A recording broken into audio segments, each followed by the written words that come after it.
So just picking up the threads from where we stopped last.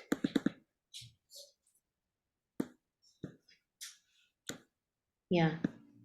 Page number 20, integral healing. The last paragraph or few lines. That's where we read and then a bit reflected and stopped. But I was thinking that it's each line can be actually reflected upon, like, we can open books and a series of reflection on each few lines. So when I was going through these lines, it reminded me of Dr. Alok Pandey's book, The Veda of the Body, Veda of the Body. And there is a chapter in that. I, I think vibration can be touched upon in many chapters, but particularly the chapter of illness and inner disequilibrium. So I was just thinking maybe we can take up that chapter in between. It's about maybe 10-15 pages, or maybe wait for later, because again later on also we will have inner disequilibrium and illness and how it is caused. So later on also it's okay, and right now we can just go forward with these words. So any thoughts, any ideas?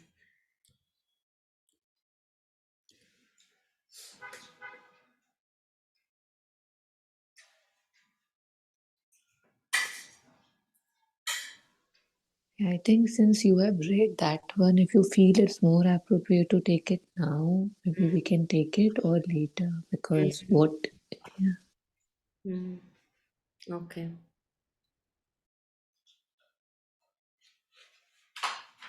Okay, so okay, I think maybe because as I'm sharing that in this book also at several places we will have a chance to take up inner disequilibrium. So maybe we can wait for some time and then take later also. Yeah. Monica, it's fine if we take it now also. We've It's kind fine. of, Okay. yeah, I think we just touched upon something Uh-huh. in the last, So so it was basically about this one, yeah, this the vibratory mode. vibratory food. ठीक है. I would love to learn. Okay. Yeah. Okay. Okay. Okay, then the only problem is that I don't have access to the online version of that book. Why? Because although it's available on Oroma, but somehow that link is not opening today. So I'll have to read a few things and then we can stop and maybe reflect upon it. So let's see. And if we feel that maybe it's enough of an extract, then we can again switch to integral healing. So let's keep it open. So, Dr. Alok Pandey himself is a doctor, as all of us know. So, it's good to have an approach from him, going into integral aspect of healing.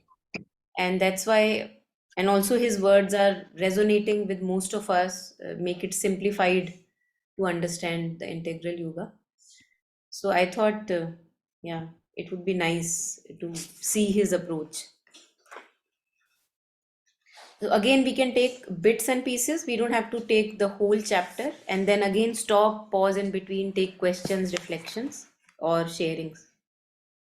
So I'm taking page 163 from the book Veda of the Body. So he's saying that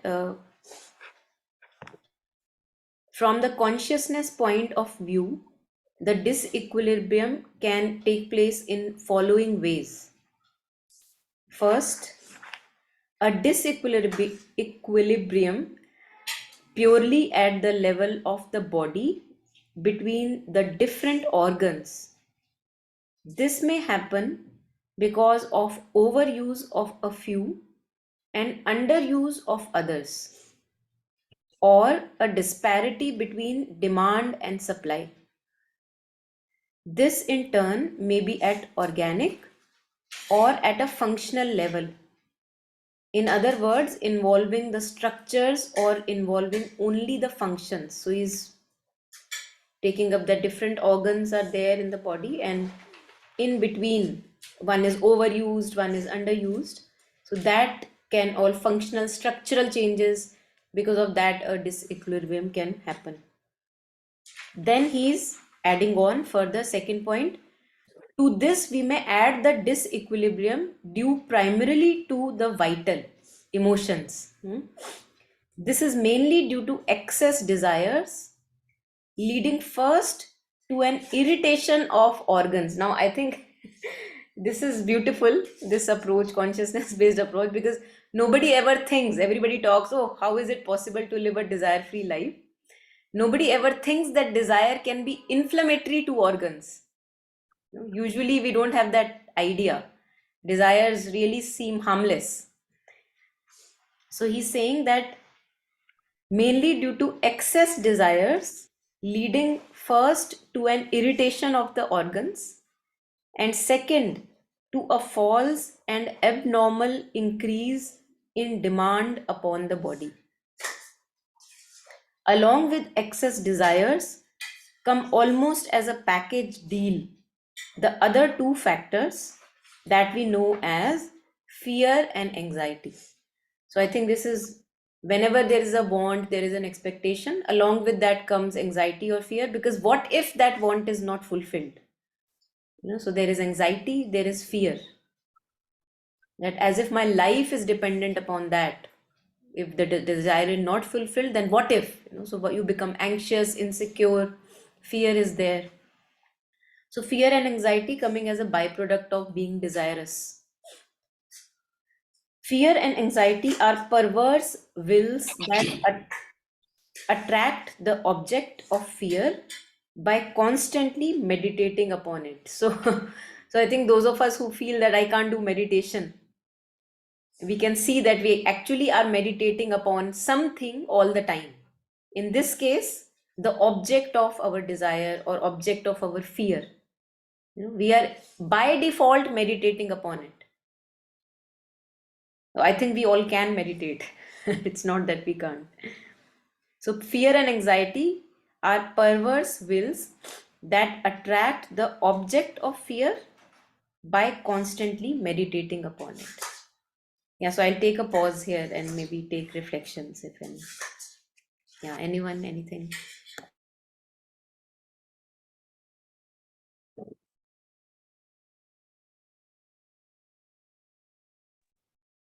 Um, Speaking about meditation, do you take like when you read or when you watch a movie or these kind of things can be a meditation in one way? Yes.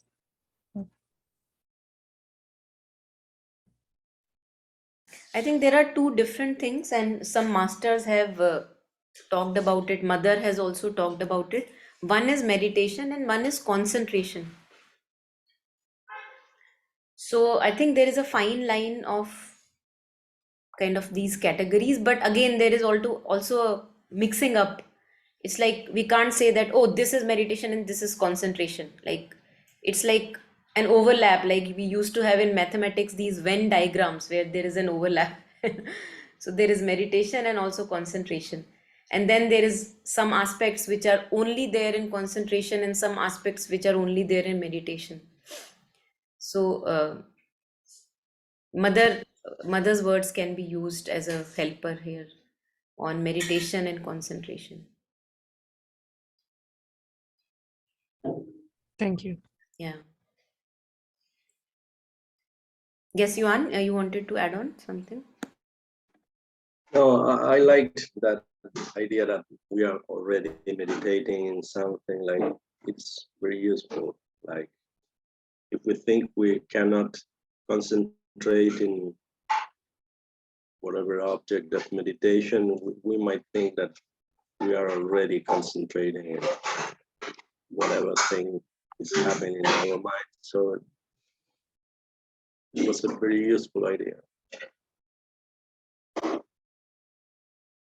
Yeah. Yeah. Anything else? Anyone at this moment?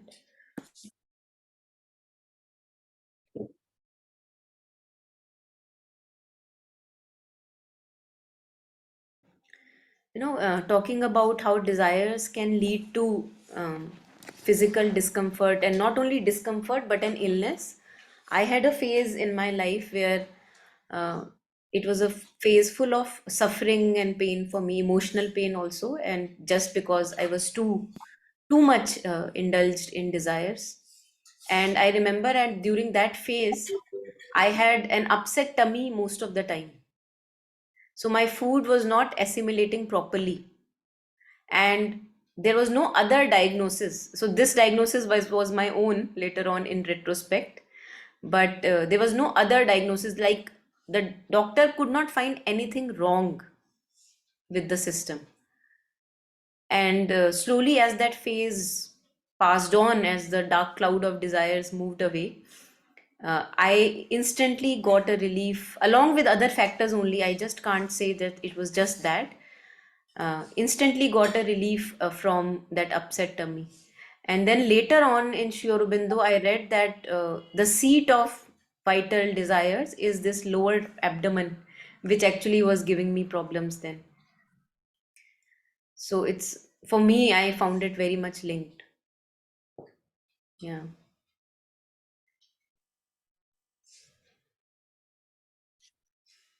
Like lots of agitation, restlessness, not much anger, but like irritation, basically irritation, frustration, lots of life energy wanting to just go out all the time, want to fix and control situations. So all that restlessness was there. And yeah, I was losing a lot of weight because of that, because the food was not assimilating properly. Everything I would eat, it'll just pass out, like it would not stay in my body. So that was a good learning for me. Yeah. Yeah, so sometimes uh, when we are into spiritual practices and when we are doing some intense practices, which is aiming towards, all practices are taking towards our own purification at the level of the body, vital, and the mind. So when purification happens, then the outer expression is in many ways.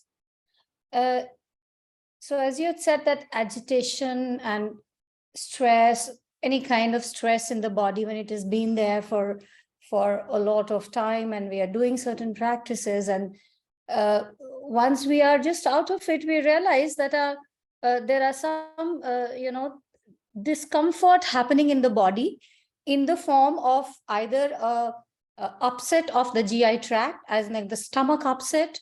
It could be diarrhea, it could be vomiting, it could be intense fever, it could be pain also. So it presents in many ways. It could be just intense sweating. It could be also tears just flowing out when we are in meditative processes, sometimes sitting and just connecting in whichever way we do it. And I have heard many people talk about it, that it is not that they were feeling any kind of sadness, but the eyes was closed and the tears were just pouring out. So that there are so many ways that the body, cleanses itself, and it happens in many ways. So I totally agree with you, Monica, when you said that you had this stomach upset. It can carry on for many days, but sometimes it can just be a single episode, and just that total cleansing and over. So it can be that also, or a couple of episodes too. Yeah. Yeah.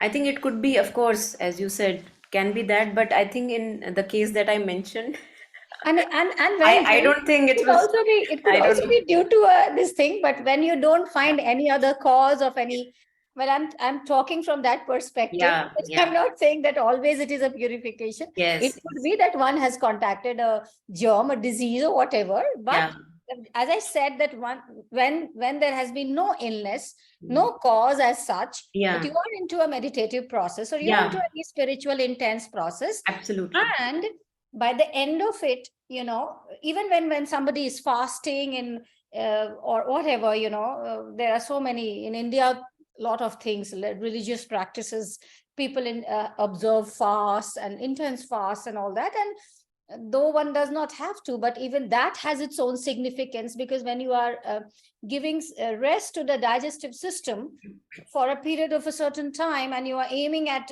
whatever, it makes the body receptive to certain kind of positive energies. And when the negativity is finding its coming on the surface and find its release, then that can be released in many ways. That is what I am saying. When Yeah, there is yeah, no obvious cause of an illness, yeah, then it could also be that, not yeah, always, but yeah, could be. yeah, yeah, yes, yes, yes. Yes.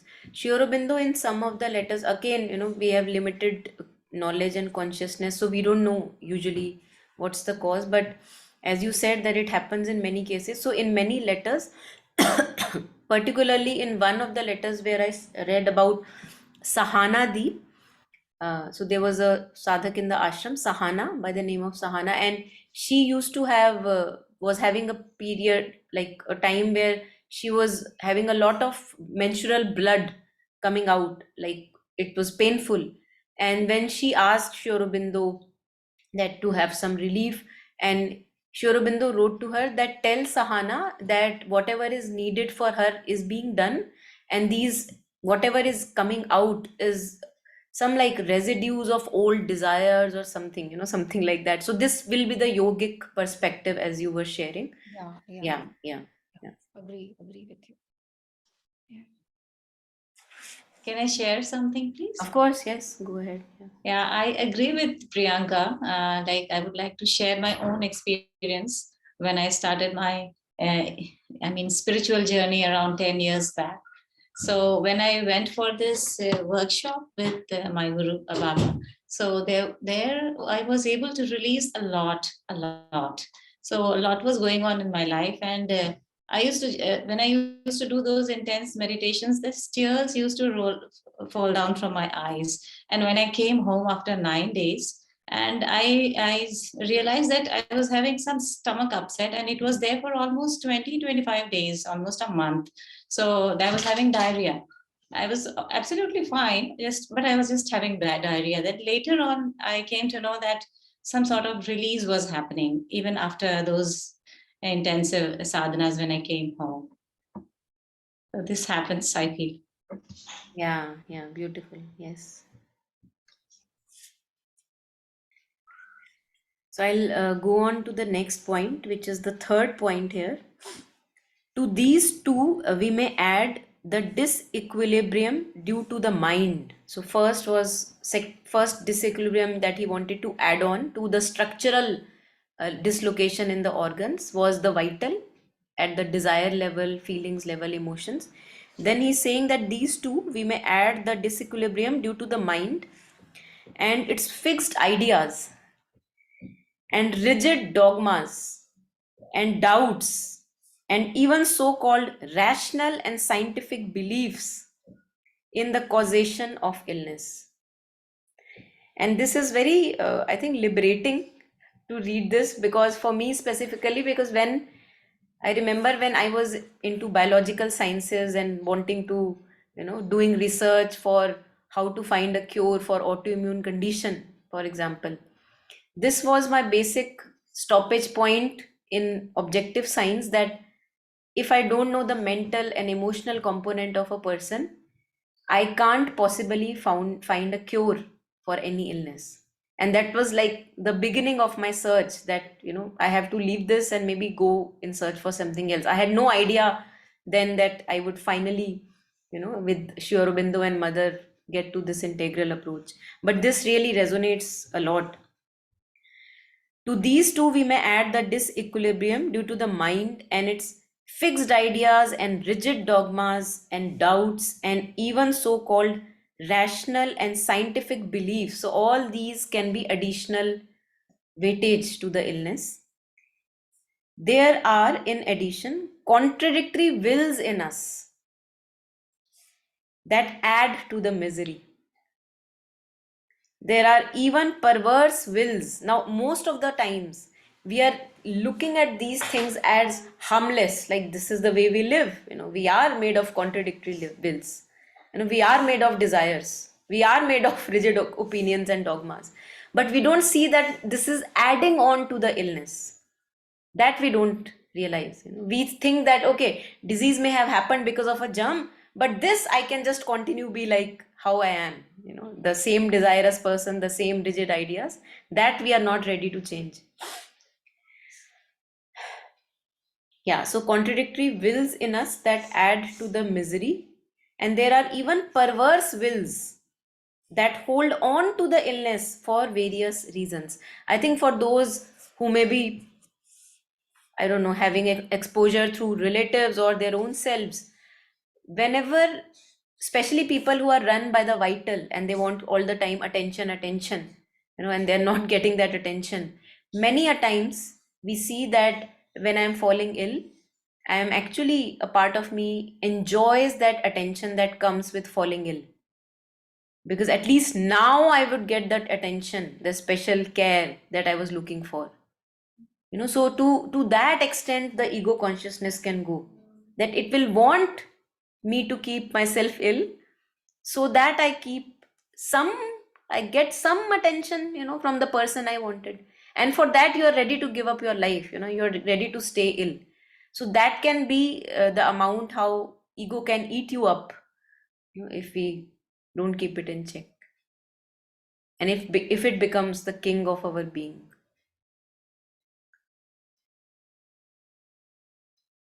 And usually we are blinded. Usually we would not be able to see that I am creating it. We would see that maybe some other people, because of circumstances were like that I fell ill.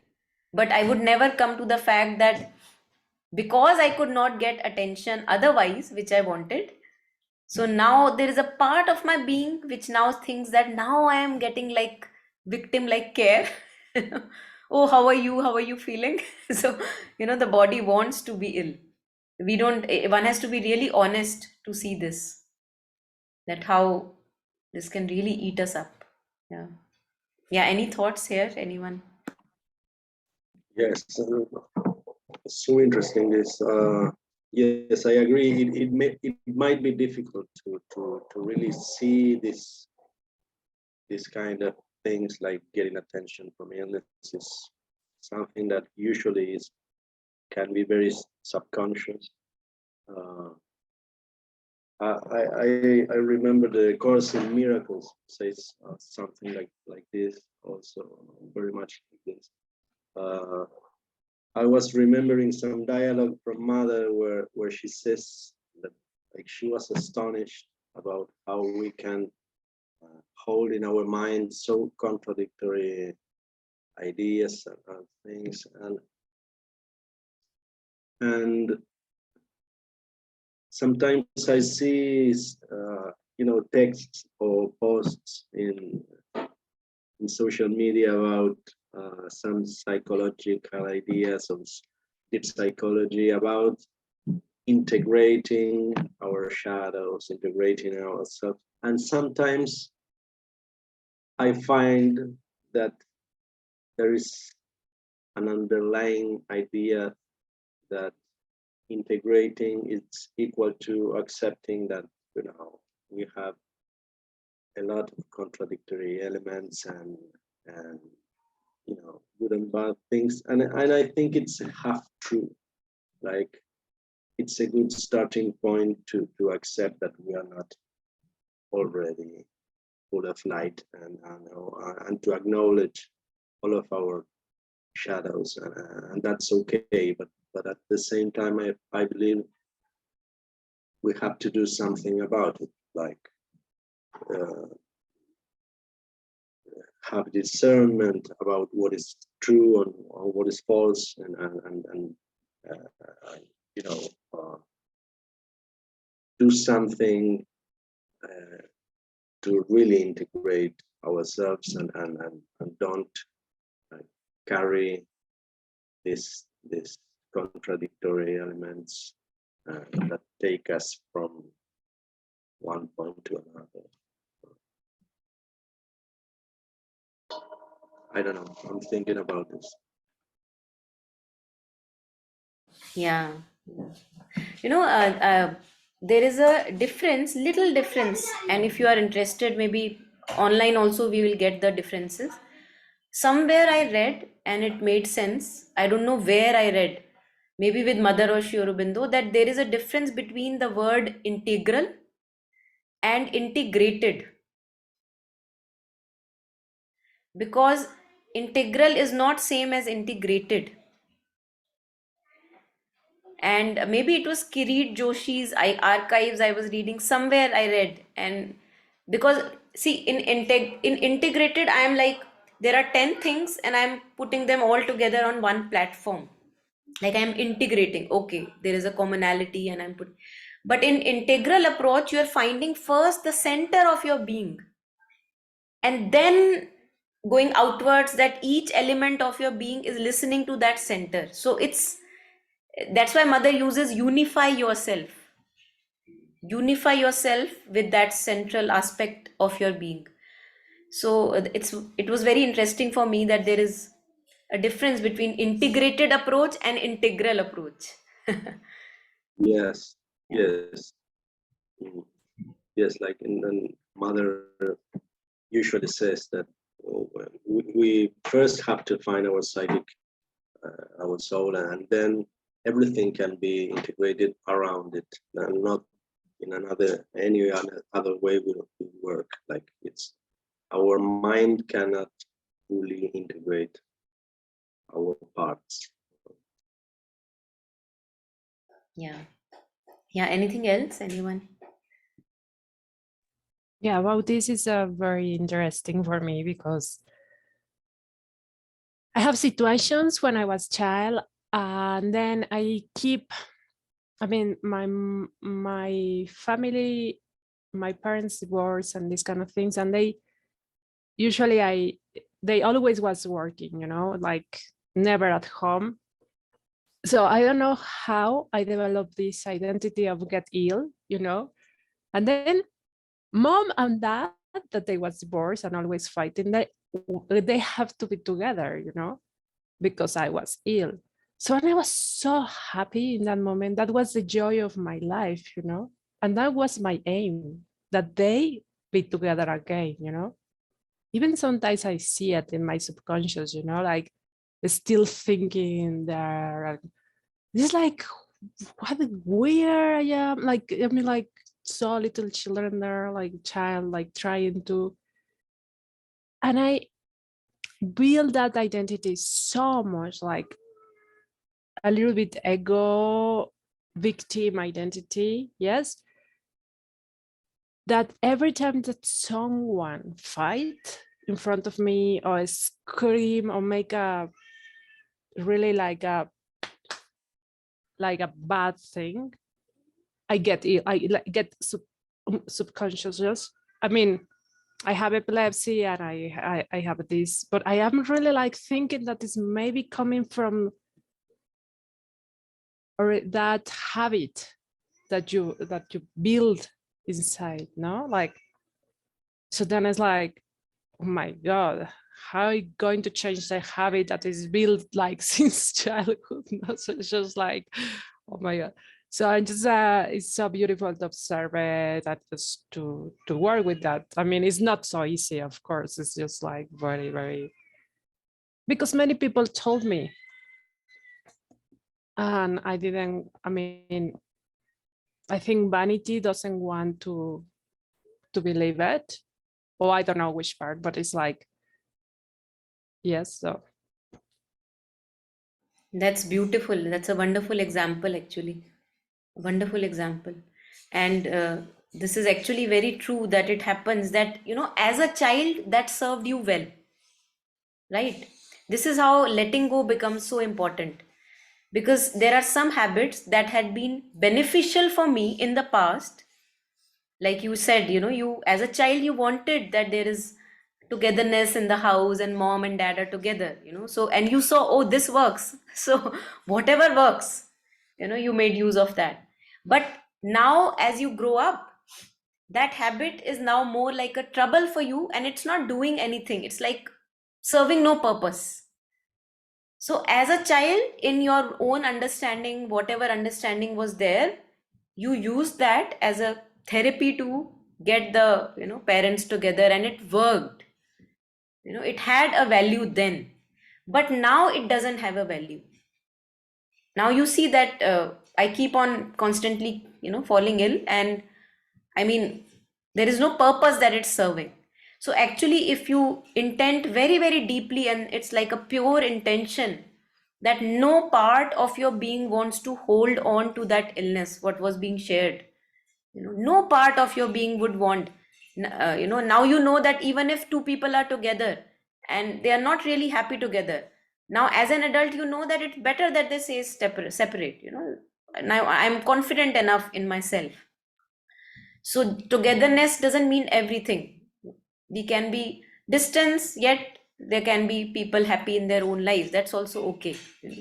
So when with this understanding you approach your own, created thing, then have this intention that talking to the disease, that now, you have actually served me well. It's not that you did not serve me well, but now I don't need you anymore. And I feel grateful that you served me, whenever I needed, but now I'm letting you go. I don't need you anymore. So it's almost like you're Yes. releasing the disease from the prison that you have created, in which the disease is trapped, almost like that. So it's, yeah, it can be a beautiful Yes. process. Yes. But yeah, still, I mean, I feel and I still that in one way, because I have this diplomatic inside, or I don't know, balance, my zodiac type or something. Sorry, can you That repeat that? I have this diplomatic part or balance type, that every time that someone, I don't know, it's like every time that someone come with a negative emotion to me, very hard negative emotion, or express it like anger or something, like blame me about something, but directly, like with this energy, I cannot hold it. I say I cannot hold it, and then I go into that place, and then they become very kind and very sweet, and I am like, oh yeah, again, it's like, oh yeah, this is the purpose of my illness. Yeah, so I have to still ill. So I don't know how to do it in a different way. It's like she's using it for something that, like you say, I have to release it, and I have to learn something else, how to do something else. But I don't know if it's laziness or in the emotional center, yeah, maybe it's around there, but it's just like, yeah, I have to observe more and to work with this, but it's just like Yeah. they attach to the features, Yeah. just like, What can also add on to this liberation of the disease from you, is giving yourself a higher purpose. Because I remember that when I was going through something like this, so that just could not serve, that okay, that now I want to be free. Now I want to be free of this, so that I can do something which is more important than me. So serving the mother in whatever little form you want to serve. So when that becomes your primary thing, that no, I want to serve the mother, I want to be healthy for that. Now I don't want to remain entangled in these little approvals and validations. Then that also kind of accentuates the healing process, because, and that has to be, of course, it has to be a pure intention. It doesn't work if it's only one is trying to fool oneself. That. yes. Yes, funny, because when I was in the other school of the four-way, I have this teacher that I was following, and I love him like so much. And when I went to live where he lives, I never have anything. And I justify it because I say, oh, because everybody is so nice. And well, it's not true. Not everybody was so nice. I mean, they was also expressing some things, But I was like, so like like with this aim of serving someone else, like, so that my illness didn't appear in all those periods. So it's so strange, See, you have a good example of your own. Yes, that if you really, really are, purely intending about doing something, that let my energy go there and not get trapped at several other places, and I feel weak because I really want to, give myself to this, offer myself to this. Then, you yourself have experienced that it can go away for that period. Yeah.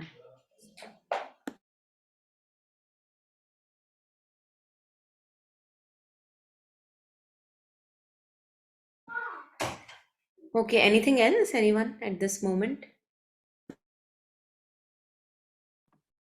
Thanks for sharing that, Claudia.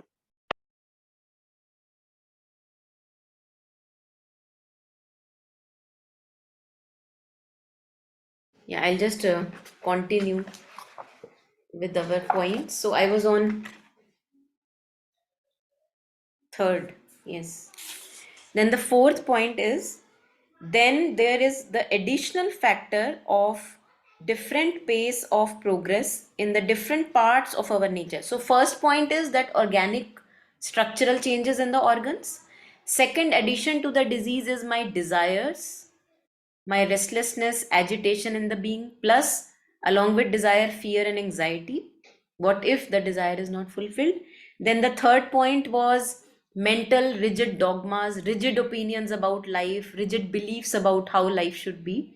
All that adds on to that illness. Contradictory wills, one wants this, the other part wants the other thing. And then uh, of course, we discussed what Claudia beautifully was sharing through her example, to that we ourselves are holding on to a disease so that we are getting attention, and some service purpose is it's serving that. And then the fourth one is additional factor of different pace of progress in the different parts of our nature, leading to an internal conflict, quarrel, disharmony, and consequent imbalance. So, this would fall in the category of something like a yogic disturbance, because I think what Priyanka was sharing would also come in this one, that a half part of the being wants to go ahead, like mind wants to go ahead, but vitals are still pulling it down, to a lower consciousness or another ordinary consciousness. So, there can be a imbalance, and because of that imbalance it can add on to the disease. Like if there is a family of four going on, the father wants to go in a particular direction, the mother wants to go in some other direction, and the children don't want to move at all. They are lying on the road and saying, no, I don't want to move, and the father is pulling the children, come, come, come. So that's what happens in our being. Like body with lots of laziness, inertia. Mind may be saying, oh, let's go get up early morning, do meditation. Body doesn't want to get up. Body says, no, I want to lie down, or whatever. Or mind is creating interference in the body. So several kind of contradictions can be there. So that can create a quarrel, disharmony, internal conflict, and consequent imbalance. And this is what we can see very easily from examples like how we live in families. And if there are four people in a family and there is a particular issue on which a discussion is happening, each person is very rigidly going in its own direction, then there is no harmony. There is kind of a spoiled environment in the house. Nobody is ready to understand each other. I want to go in this direction. No, this should not be done. That should be done. So each, like a vehicle is there, a car is there, and each tire of the car wants to go in a different direction. So that creates a lot of inner conflict. And then the fifth one is, there are 6 points. So I'm just reading the fifth one right now. The totality of our being includes an inner and outer nature. A great disparity between the two movements, inner and outer, can also lead to an internal dislocation translated as an illness. So as Sri Aurobindo shares that from the outer we have to first move towards the inner. The inner has to then come forward and create a bridge to coax the outer also to follow. But that is the process and it takes time. So many a times the inner being is ready. Of course, it's ready and there has been a contact that is made, but the outer keeps on pulling it again and again towards something ordinary and lower, which entangles you, which makes life complicated rather than making it simple. So that can also create an internal dislocation. I have had these episodes where, yeah, I think I can connect with this. So they were like, it's like there is a darkness that I'm feeling, and the darkness is created because there is still a desire which is like showing its way up, and it's not wanting to put its head down. Now there is something in my inner being which is very, very convinced that I am not going to follow it. I'm not going to uh, again enter that lower thing that entangles me. Now I remember there were few days, and many a times it has happened, that I had to really like shut down the sessions. I could not talk to anyone because I was just like, it was like a period of hibernation for me. So I'm just waiting for the cloud to pass, because inner being has decided I'm not going to follow. So stay as long as you like at the door. The dark cloud can stay as long as it likes at the door, but there is no movement in me following the order of that dark cloud. And that is, for me, that was a dislocation because I was incapacitated for some time. I could not talk much, interact much, and it was like just okay, with your head down, you're waiting for it to pass over you and then relax. So I think that can be, I'm just relating it now, that could be the outer being not yet ready, and the inner being says, no, I'm convinced that movement would not be followed. Yeah. But the ripples have not slowed down. The ripple is there. So you feel that darkness, you feel that cloud. Yeah. Yeah, anything here? Anyone? Yes, I totally relate.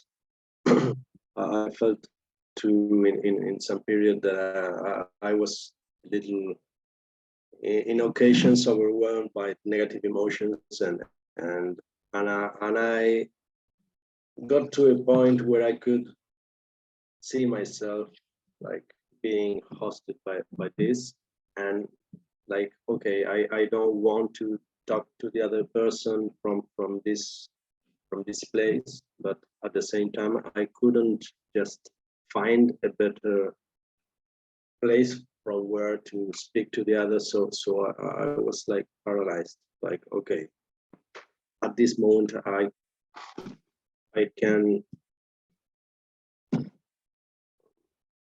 be moved by this hostile emotion, or I just can stop and go another place, and sometimes maybe it's the only thing you can do, but probably this will lead to a moment when you can find a better place to Absolutely. go. Yes. I think it's almost like, it's like there is a guest that comes to you often, and the guest keeps on talking about all the, bad things in life and all the dark things and evil things. And that kind of talk you don't like, right? And what in the beginning you keep on serving the guest with tea and toast and butter and everything, and the guest stays longer. But now, when you are convinced that the guest is not serving you well, so he still comes, but you don't pay it attention. So the guest is sitting still, it's roaming around in the house, but you are not serving tea and crackers and everything to the guest. So it's like, as you were sharing, how long it will just keep coming. One day it will realize that I am not being given attention to and I have to leave. So slowly it will leave, but I have to get convinced that now I don't want to feed the guest anymore. So I think that conviction slowly with our experiences comes. Yeah. And we don't realize even in the beginning that we are the one feeding the guest, of these, entangled things. We are the one feeding, because there is a promise that they hold for us, that if you follow that something that you want may happen. But now you say, no, I don't want anything, so I don't want anything to happen, so you can just take your leave. Yeah. Yeah, anything else, anyone? Yeah, and I think that period is of utmost importance when you have to hold on and not, feed the guest, because often we give in because that period seems very difficult. We don't know how long our guest is going to stay. And because we don't know, that uncertainty of not knowing is sometimes very difficult, very suffocating. And it is easier to give in sometimes कि चलो खिला देते हैं और फिर feed करके चलो let's finish it off, but very difficult to persist. And that is the test. And till we pass that test, it will keep coming in various forms, because this nature, as Sri Ma and Sri Aurobindo have written it so many times, that the nature is helping us in our own evolution, in its own evolution, to realize its own divinity. And it cannot happen until we have these challenging situations are there for us, because we are stuck there. So until and unless they are there for us to realize, to understand them, and then to rise above them. So, and yeah, good. So every time, probably sometimes we are able to persist, sometimes we give in, and in that we probably we build in our strength also. So probably there are many tests that we pass, many tests we are not able to, because our guests are also different. Sometimes we have very intimate connection and we cannot.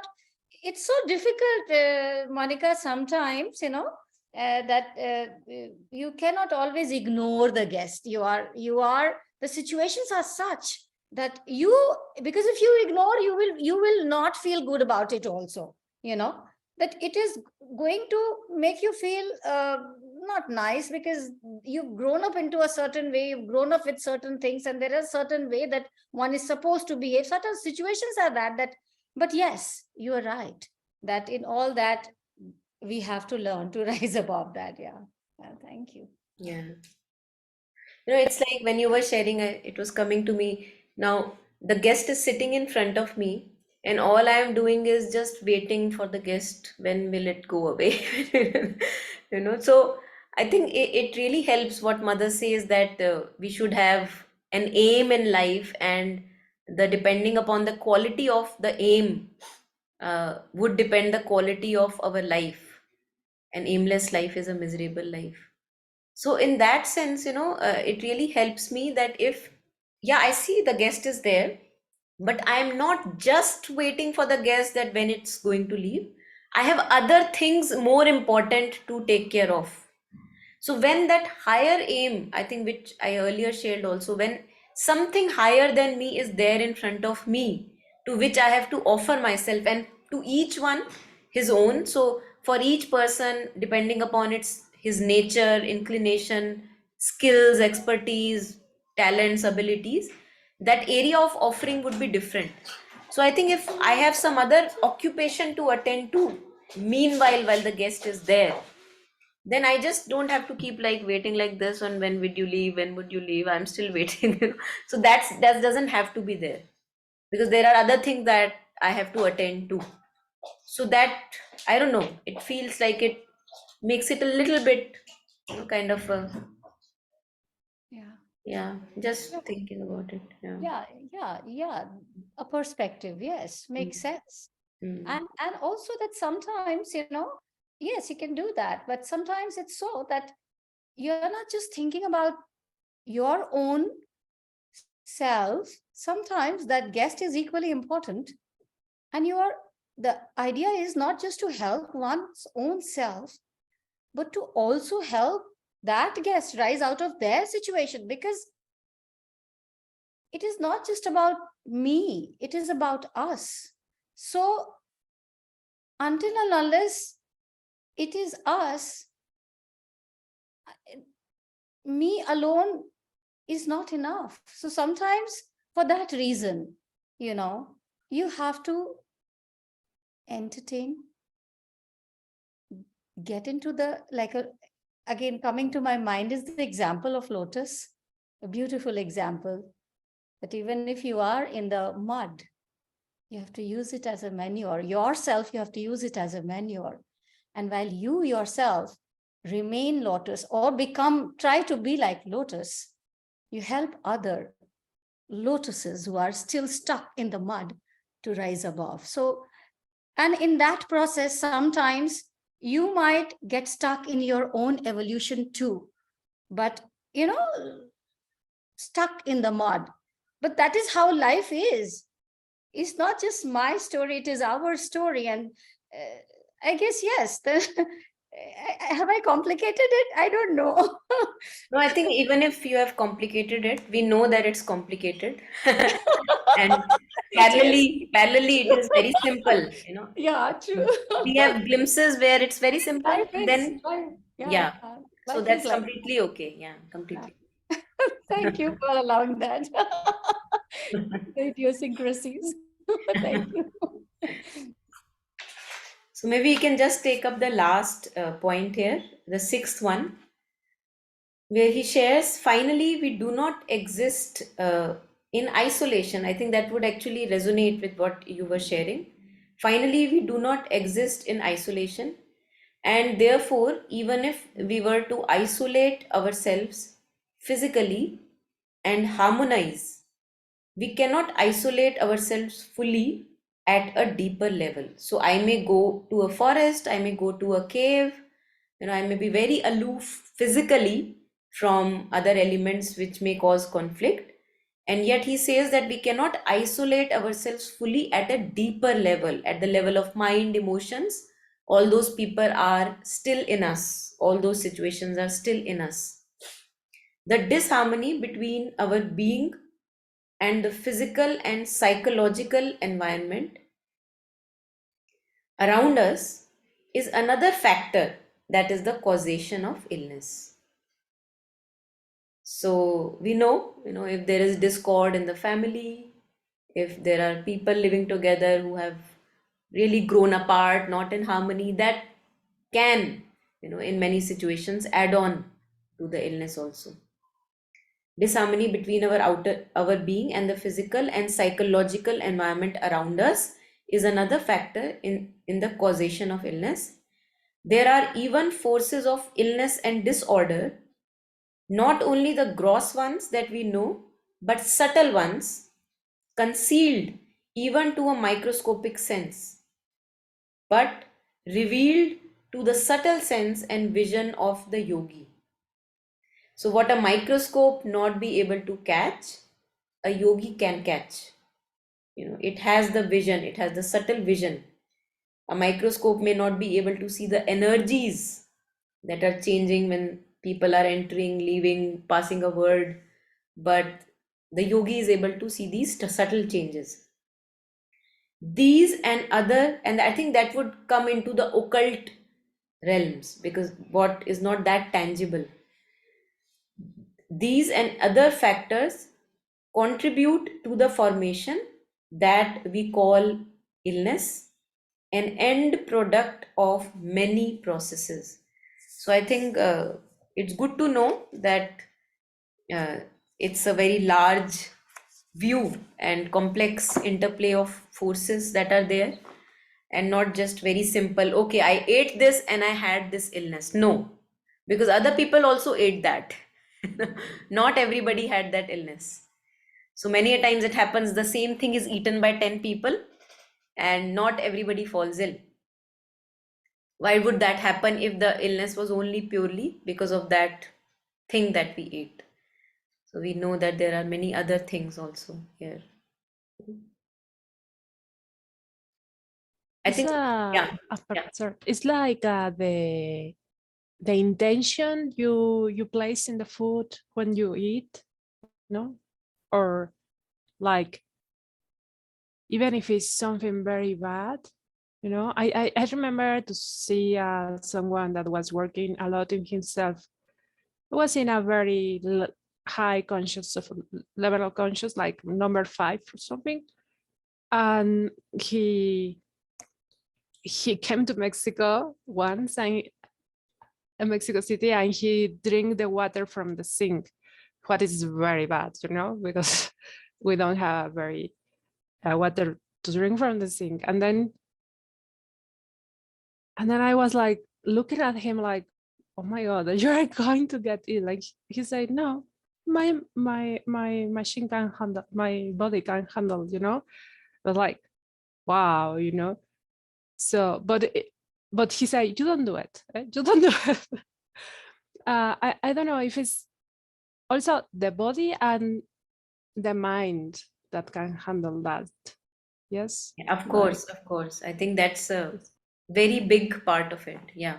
And in India, I think we have many, many examples where, you know, there are dirty conditions, filthy conditions, and people are eating that thing as something from God. You know, they think that this has been touched by God, and I would, you know, take it as a prasad, as a gift from God.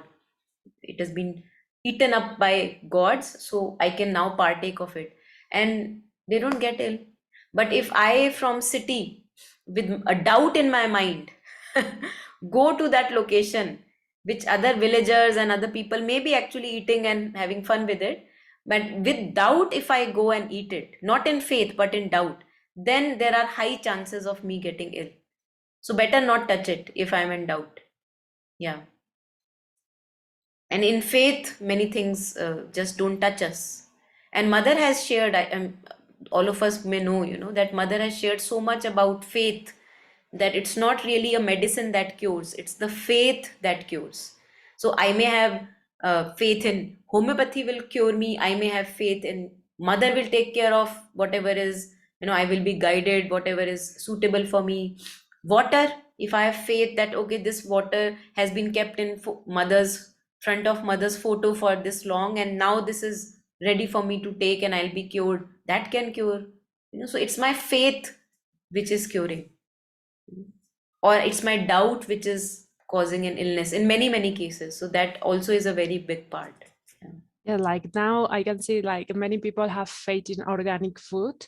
So now they are curing with organic food because they are like really thinking in like, oh, this is coming from a very pure land and nobody touch it with suffering and things like that. So then they are like so happy when they eat it, you know. So yeah, I can observe it. Yes. And when they eat the other thing stuff, they put all the negative emotion there because they say, Absolutely. oh, this is coming from a negative place. Yeah, Yes. yeah, yes, yes. That's a very big major part of it. Yeah. There must be other things also. Yeah, so any last so these points are over for today. I think next time maybe we can either take up this forward or maybe just continue with integral healing. And I'll take a snapshot of these points and maybe share it on the group for further reflection. Yeah, so any last comments, anyone?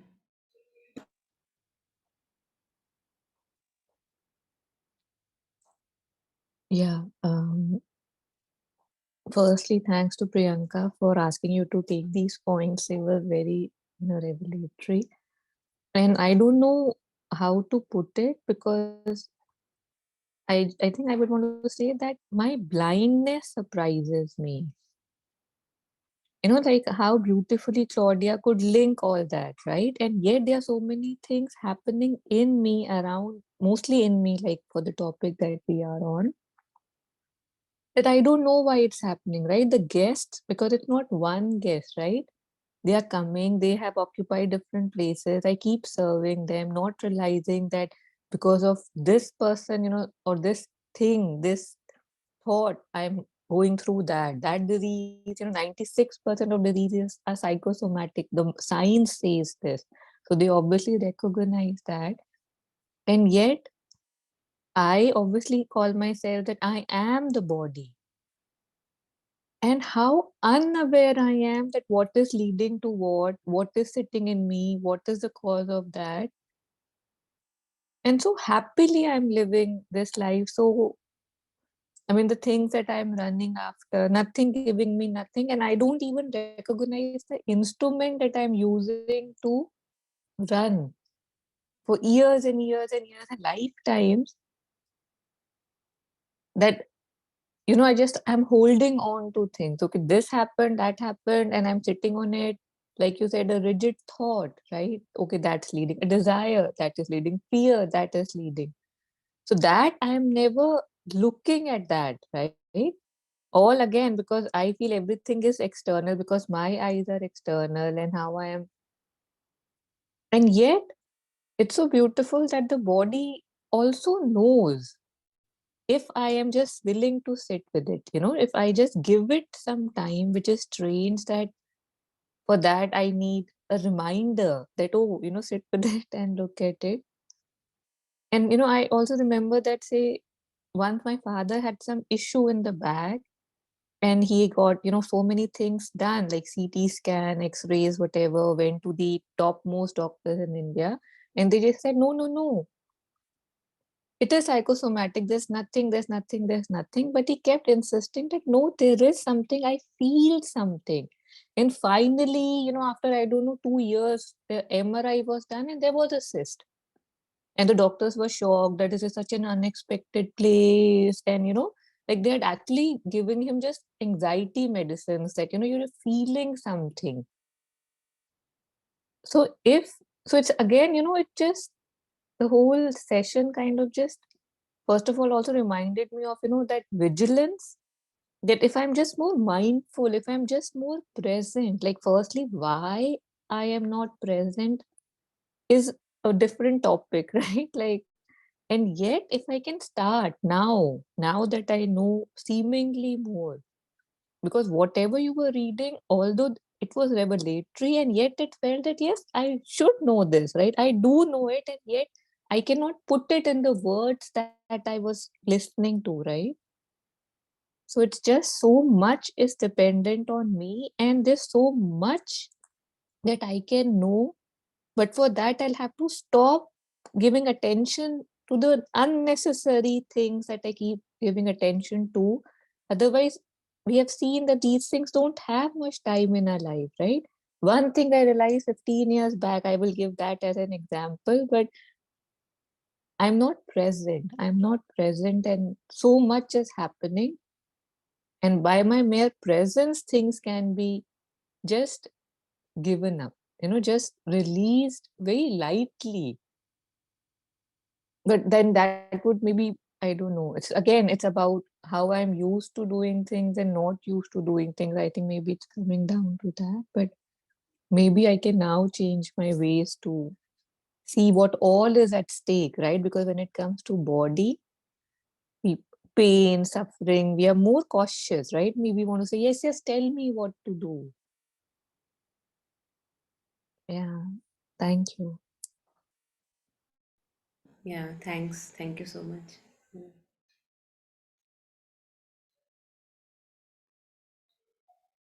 I think it's good if slowly through our life's experiences, we become less and less sure of our thoughts and feelings.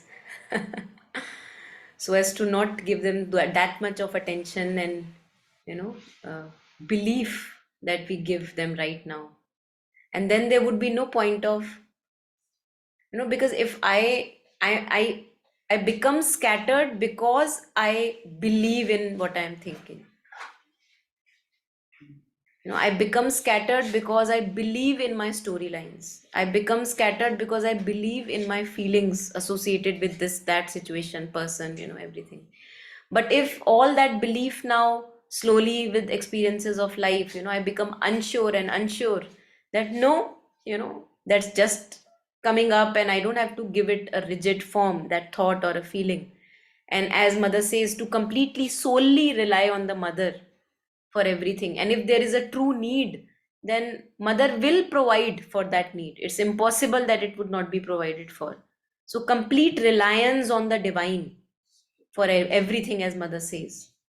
I think slowly through life experiences we do get convinced, and there would come slowly a day when There would no need to go in the direction of each thought here, there, wherever it calls me. And that is what scatters me.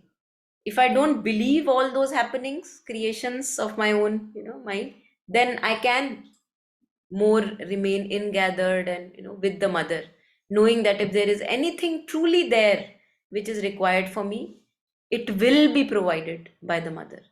It's impossible that it won't be. So there is no point to be scattered around.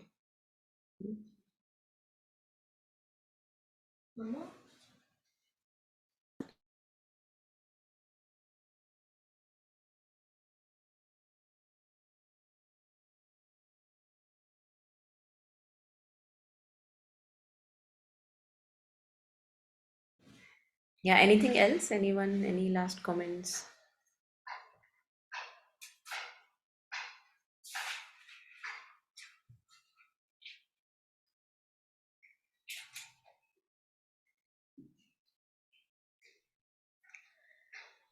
Okay, so let's take one last moment before we end, just to share our whatever merit that we gather through reflections, common discussions, collective contemplations. May each one of us be at peace. May our hearts be at peace. And all the sentient beings, may they be at peace. And may we all have joy and progress in life.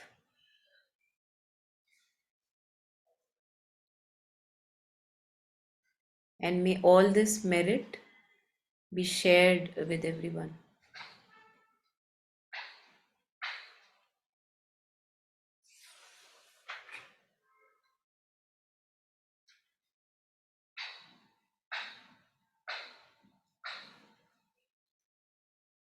Thank you, everyone. Thank you for joining in. Thank you for sharing whatever everyone shared and listening so patiently. Thank you. Thank you for the space. Thank you. Thank you. Bye. Bye.